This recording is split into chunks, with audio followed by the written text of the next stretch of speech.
was there ever any moments, kind of, John, when you were there? Because there was some crazy on-screen stuff going on at the time. Did you ever feel like, and I asked Tom this question as well, did you ever feel like they kind of went too far sometimes with the on-screen stuff? Like the two things that come to mind, I don't know if you were here for the two of them, would be the Katie Vick thing with Triple H. I was there when they taped it. I was there. Let's hear about that one. Well, I tell you what, it's when they were taping it, and I was, I said, go shoot stills. We want, still photo of this. And we're at a funeral home. We were in Memphis, Tennessee, I think it was. And there was a funeral in the next room. There was a wake going on in the next room while we were taping this. So that already had everybody like, this is, I don't really know what's, we're all already like, oh boy.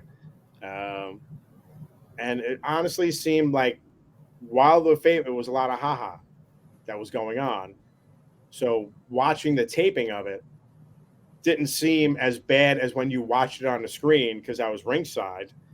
And when they played it, it was, because the way they edited, whatever they did with it in post-production before they put it up on the screen, it was, I looked across the other photographer and I was like, oh my God. And I just looked around and the entire crowd, I think it was on an outside, and I just turned my head and, oh my goodness, it was just the horrified look of the fans.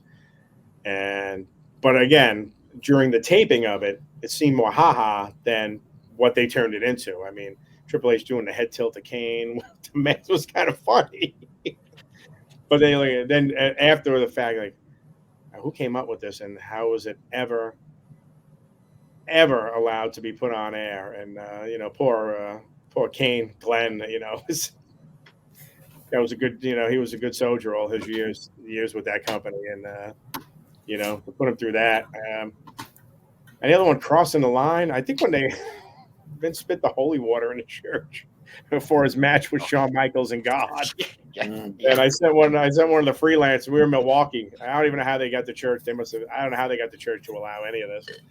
One of my guys comes back, and pretty religious Catholic, and he said, I'm going to hell. I said, what happened? He goes, he did the Triple H spit with the holy water. I said, he did what?